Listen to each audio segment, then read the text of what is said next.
All right. Well, good morning. Good to be with you all. So, as Matt said, my name's Trevor. I serve as one of the pastors here at SMCC. Typically, I'm up north, though. So, my technical role is pastor of teaching and discipleship. So, that means I kind of rotate between the different campuses up north in the Salt Lake area.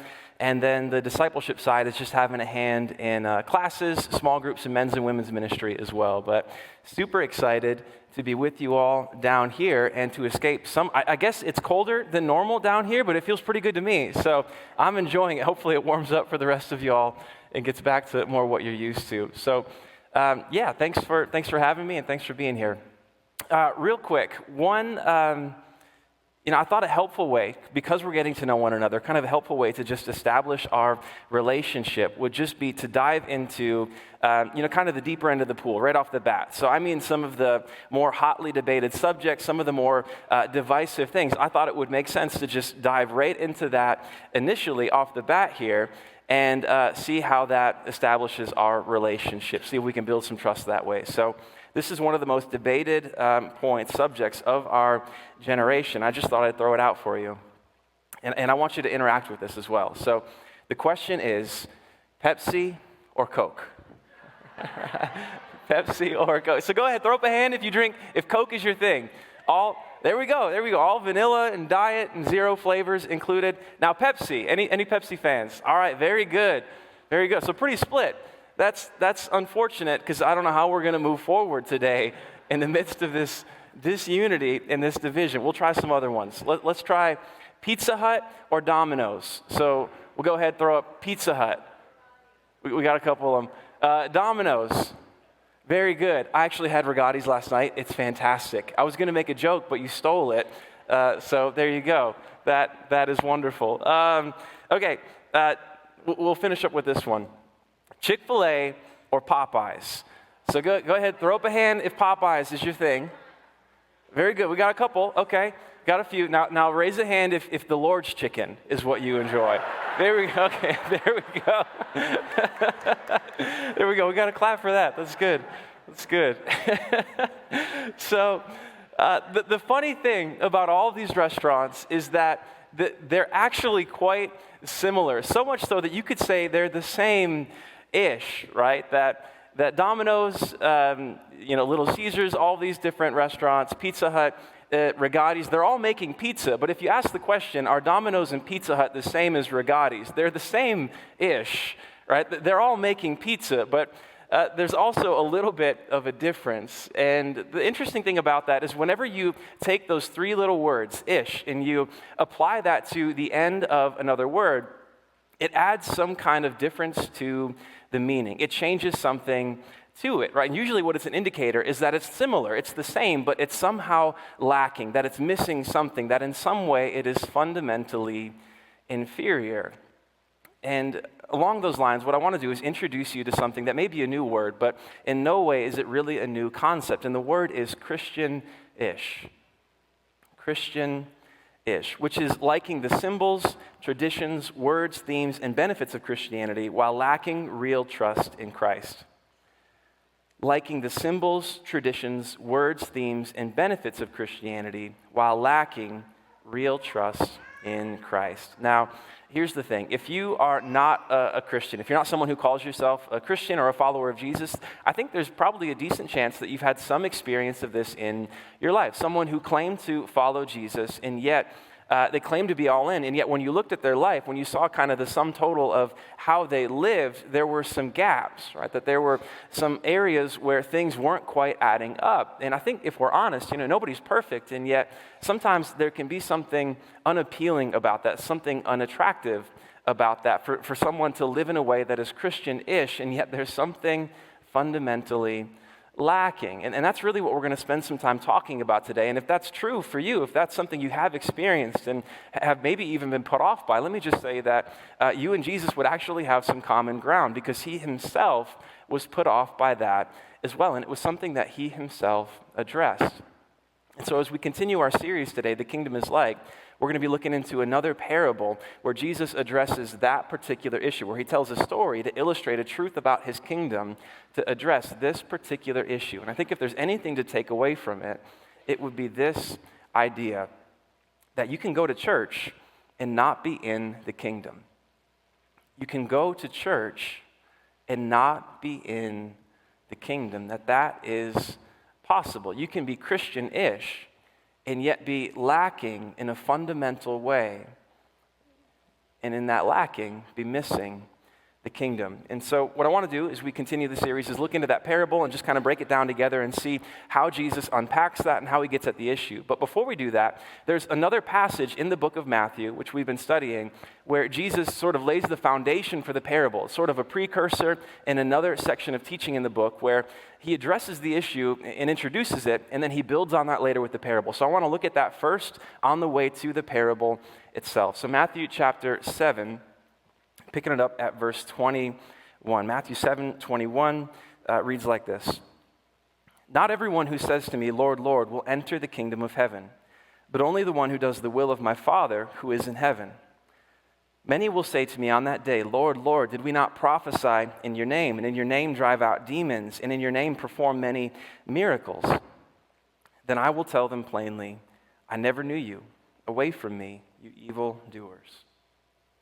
So, a bit of a surprising passage, can be a bit of a challenging passage, I think, if we're honest, to understand exactly what is happening within it. And I think for those of us who do call ourselves Christians, it can be a challenging passage that causes us to take a little bit of a pause and even to look at ourselves and ask the question, is this describing me?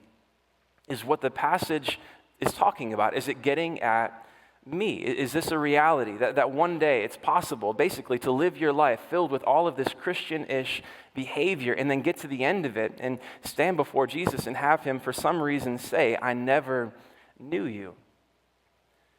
And there's a couple of different ways to kind of unpack that and understand what it's getting at. But the interesting thing is, before we jump into thinking, it's about checking the right boxes or having the right activity, one of the things the passage makes clear is that these people have done a lot of stuff.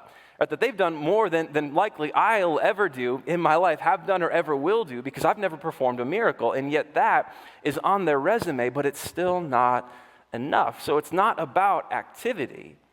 It's not about checking the right boxes. It seems like there's something else going on here. And I think what we see within it is that it's something we talk about a lot here at SMCC, but it's easy to lose sight of. And it's that religious people obey to be accepted. But gospel people obey because they are accepted.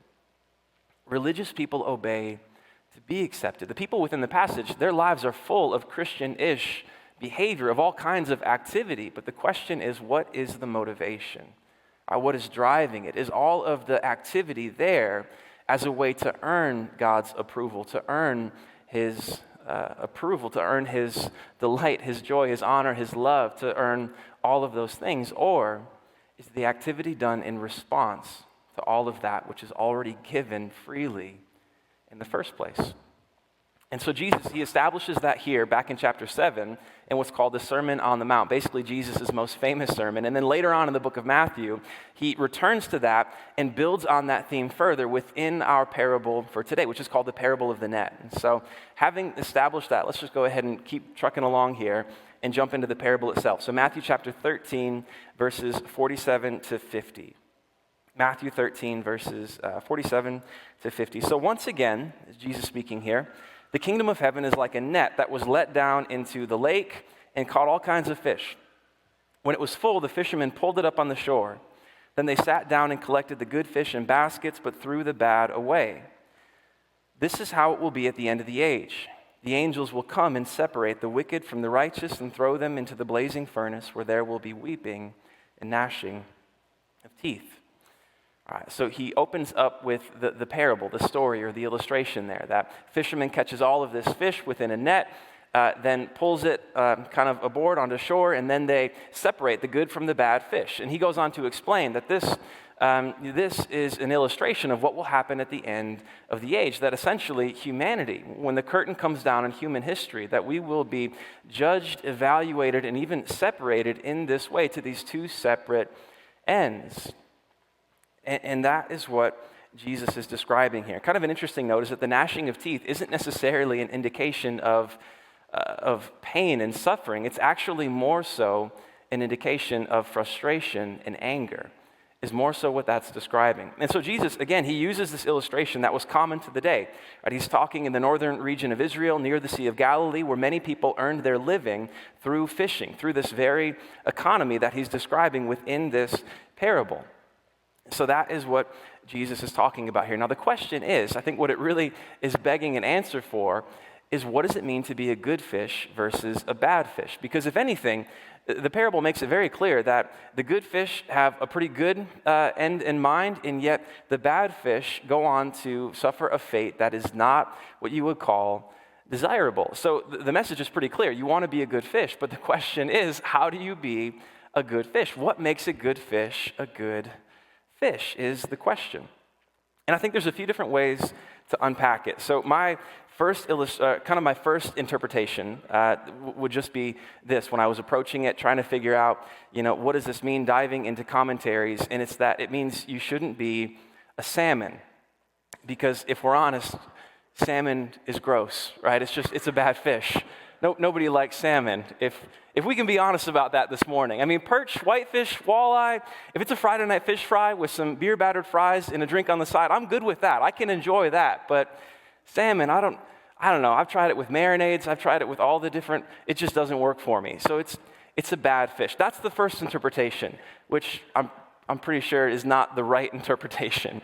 There's a second interpretation would be what you could call the moralistic interpretation, which again grounds its understanding in activity and behavior. That to be a good fish means you do good things. To be a bad fish means you do bad things. And basically at the end of your life, all of your deeds are going to be added up. All of the good versus the bad, they'll be weighed and measured. And as long as you have more good than bad, then you'll be fine. You'll be a good fish. But if you've got more bad than good, then that is not a good thing. Right? That it all comes down to whether or not your activity is more good or more bad. And I'm of the conviction that that interpretation is actually just as false, if not more false, than my salmon interpretation that I gave at the outset.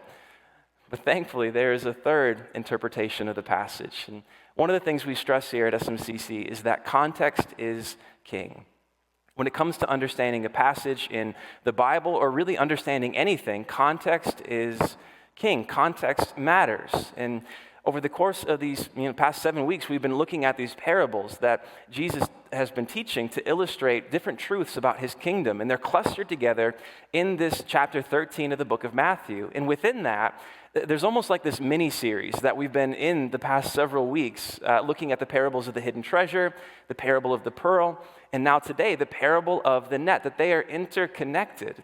And so if we're trying to understand something about the parable of the net, it follows that perhaps the context of the parables that came right before to the hidden treasure and the pearl, that they have something to offer us in the way of helping us understand the parable of the net. And that's exactly what we see.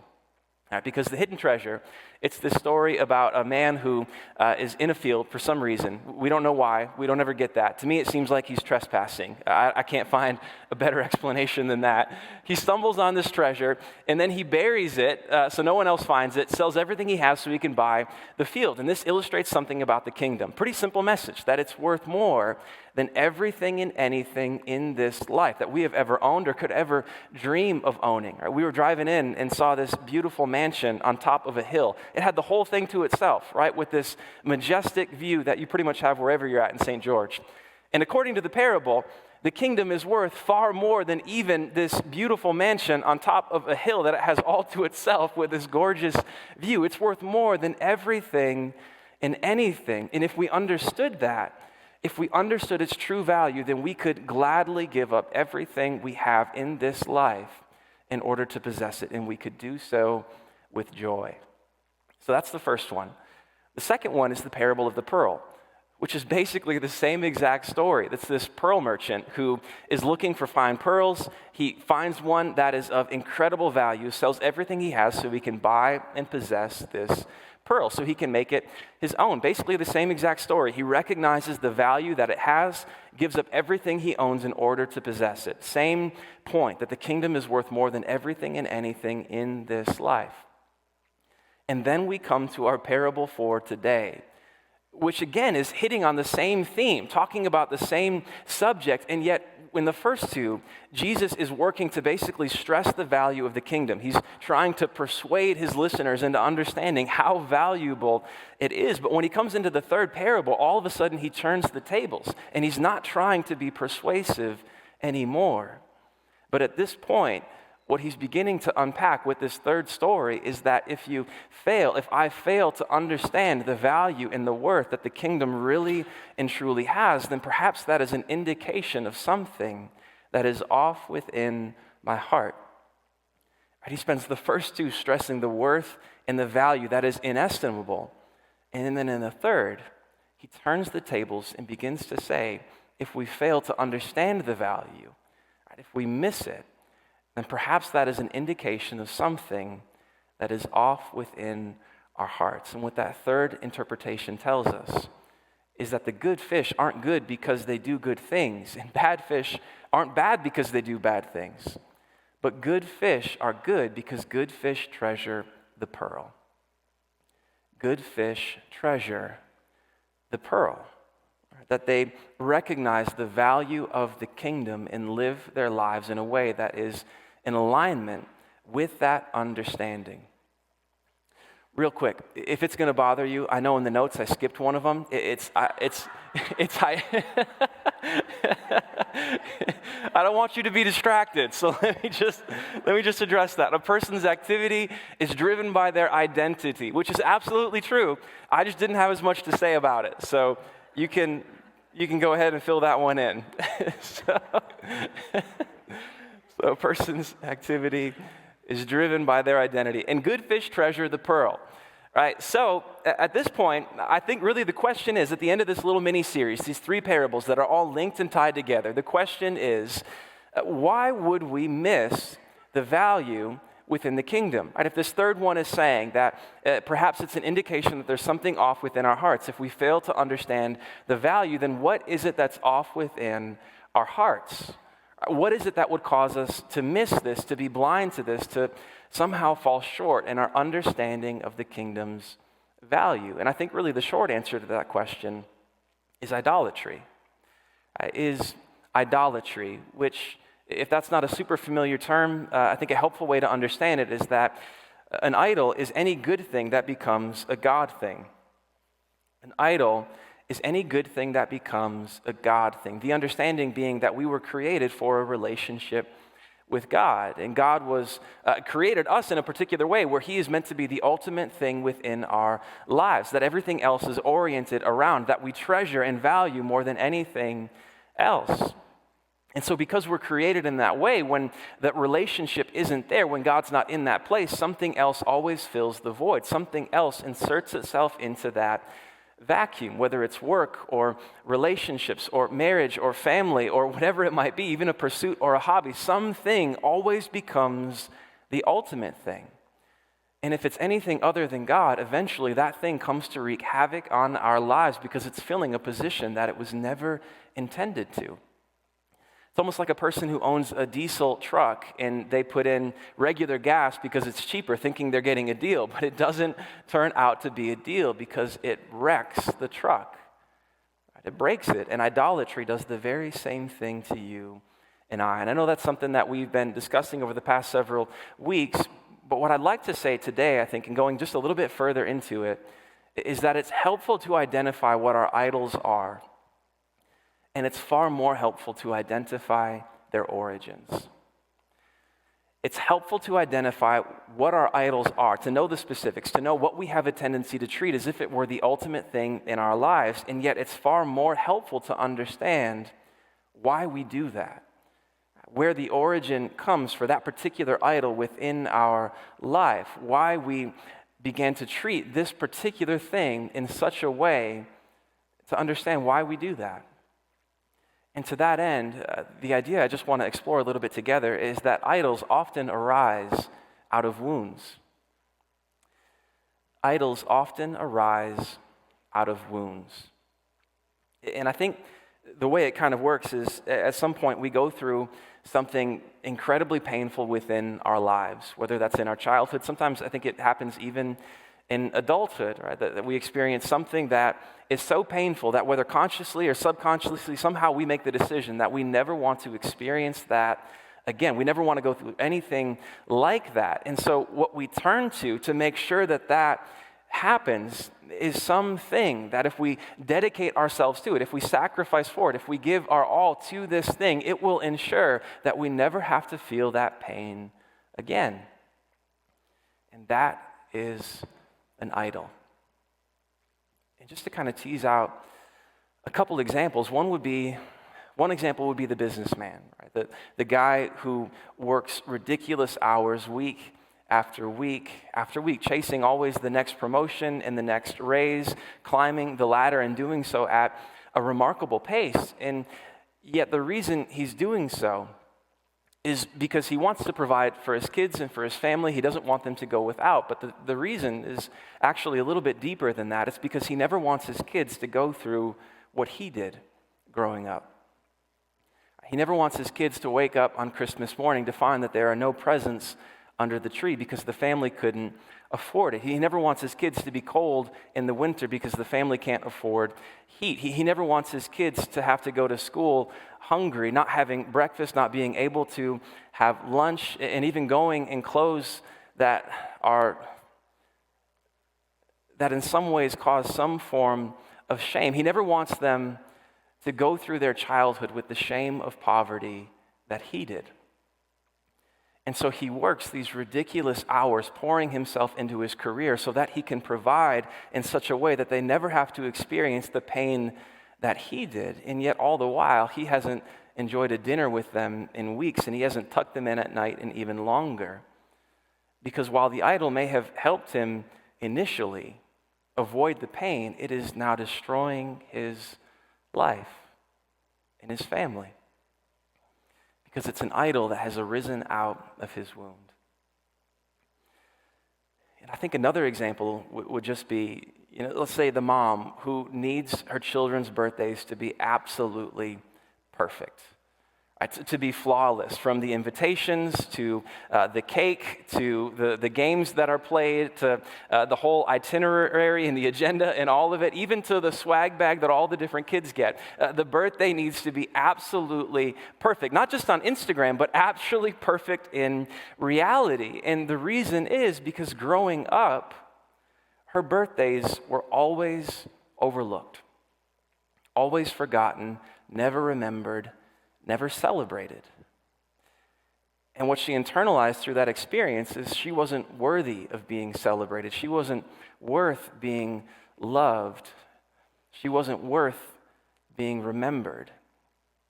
And so now that she is a mother of her own with children of her own, she has decided, whether consciously or not, that her children's birthdays are going to be perfect. And at this point, it's not even really about the kids anymore. It's because she never wants to experience the same pain that she did as a child. And in some ways, it's led her to be a caring and an intentional mom, but in some ways, the birthday really has nothing to do with the kids at all. It's about her avoiding her own pain because it's an idol that has arisen out of her wounds. And the truth is, we all have these. Every single one of us, we all have wounds and we have idols that have arisen out of them. The truth is, I actually had a pretty decent childhood. It was pretty good, and yet I still have wounds and idols myself, right? We all have these. And one of the things that has been happening at SMCC over the past several weeks, or actually this past week and then the week ahead, our small groups have been taking some time to talk about these kinds of experiences. And small groups, if that's not familiar, they're groups of like 10 to 12 people who meet on a weekly basis just to read the Bible, to pray together, and to share their lives together. It's just kind of a way to be intentional about friendship. And what our small groups have been doing is sharing the 4 highest highs and the 4 lowest lows across the span of each person's entire life. The greatest experiences they've ever had and the absolute worst. And some of you probably hear that and you're like, man, I'm glad I'm not in a small group right now. and that may be so. But, what's underneath that, if I asked you to unpack that, the reasoning may be, well, I don't want to go back to that. That was bad enough when I lived it. It was bad enough when I experienced it. Why would I ever willingly insert myself back into that again? I've done everything I can to ignore that, to not feel that, to never go back to that place. So why on earth would I ever go back willingly? And I think part of the reason is pastor and author Pete Scazzero, he wrote a book called Emotionally Healthy Spirituality. And within the beginning of it, he's got this list of top 10 indicators of emotionally unhealthy spirituality, which you could almost title Christian-ish spirituality. And there's one of them that I find particularly interesting for our conversation. This is the list here. And number 4, denying the past's impact on the present. Denying the past impact on the present, saying that the past has no impact on my present. And if I could just, take a minute here and just kind of talk to the Christians in the room. If you're not a Christian, feel free to just listen in. The truth is we all have wounds and we all have idols, but I want to talk to the Christians specifically at this moment because I think sometimes our understanding can be that, when I came to trust in Jesus, then I was made new. I'm a new creation. My past has been washed away. It's not a thing. It doesn't affect me anymore. It doesn't impact my present anymore. And the truth is that you are a new creation with a new identity, a new status, a new relationship with God. All of that is true, and yet the past still continues to impact your present. And it's only by revisiting it, by going back into it, that we can actually get an understanding of not just what our idols are, but of even what they arose from and why they arose from these experiences. Because the truth is, it was likely relationships that caused the harm in the first place, that caused the wounds, but it will also be relationships that help you to find healing. It was relationships most likely that caused the harm in the first place, but it will also be relationships that help you to find healing, help you to unpack what the idols are, how they arose, why they arose from the particular wounds that you have, the experiences that you went through, and in doing so, give you the ability to manage them in a much more helpful way, and even to exchange them. And to stop letting this thing be the thing that is ultimate in your life, to stop letting it be the thing that you sacrifice everything for, that you dedicate everything to, that you need before all other things. Because while it may have helped you avoid the pain initially, if you continue to give into it, if you continue to give all to it, it will only multiply your pain. Because all it'll do is create new wounds for you and even for those around you. And so by diving into it and by unpacking it in relationship, it gives us the opportunity to find healing and to move forward. And to extend, and basically to exchange our idols as our greatest treasures in life, and instead to treasure the one who treasured you. To exchange our idols as our greatest treasures, and instead to treasure the one who treasured you. And to let God be the ultimate one in your life, and to live in and enjoy the joy and the peace and the contentment that comes with living in the way that we were created for. And if you ever have a wonder about that, if you ever have a question about whether or not God actually treasures you, maybe he loves other people, maybe he delights in other people, but if you ever wonder about whether or not that's a reality for you, whether or not that's true for you, then my invitation would be to look no further than the cross and the empty tomb, and to realize that Jesus, he gave himself for you. As John 3:16 and 17 says, "For God so loved the world that he gave his one and only Son." In my estimation, the verse isn't any less true if you insert your name in place of world, that God so loved you that he gave his one and only Son, that whoever believes in him shall not perish but have eternal life. For God did not send his Son into the world to condemn you or the world, but to save you and the world through him. Because he treasured you that much, that he was willing to take on our humanity, your humanity, to live the perfect life that you and I never could to give himself on the cross in your place and mine, and then rise from the grave so he could extend to us the invitation to his kingdom and to exchange our idols, our false treasures, for the greatest treasure that can be found in this life.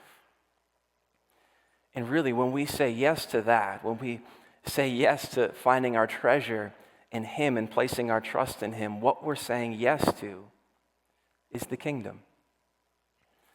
And so as we kind of get ready to wrap things up here at the close, I think just a couple of thoughts. One helpful question to ask is just, am I a member of a church or the kingdom? Am I a member of a church or the kingdom? Because the two are not the same. It is possible to belong to a church and yet have nothing to do with the kingdom at all. And I think the big idea is that for Jesus, being a member of the kingdom is more important and even far more important than being a member of a church.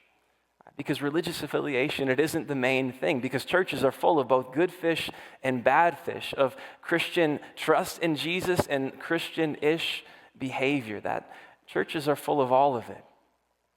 And yet what brings us into the kingdom is just a simple, even seemingly small trust in Jesus that grows throughout a lifetime. So the bottom line is, separation will happen in the future while transformation is happening now.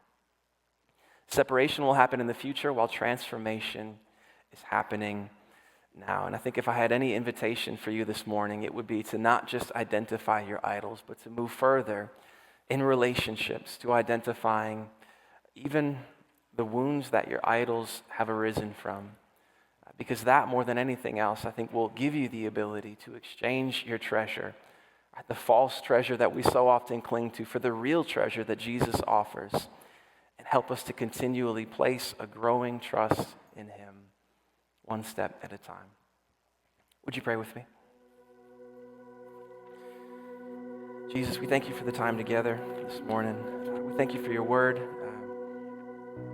Thank you for the chance to look at these parables that you did give us, teaching in a way that is fun to look into, fun to understand, and all these different stories that we have the chance to unpack and see the ways that they're incredibly relevant for our lives today, even though we may not be working and living in a fishing economy or a farming economy or any of that, and yet still all the things that you taught are incredibly relevant for us today. I know that there's not a person in this room who hasn't been wounded in this life, and what often arises from that is the commitment to these idols that go on to cause so much more pain. And yet we thank you that what you are offering us is the ability to get under the surface on these things, to understand them, and even to find healing within them in the community that you have offered us, and to find joy in doing so. So we thank you. We praise you for that this morning. In your name.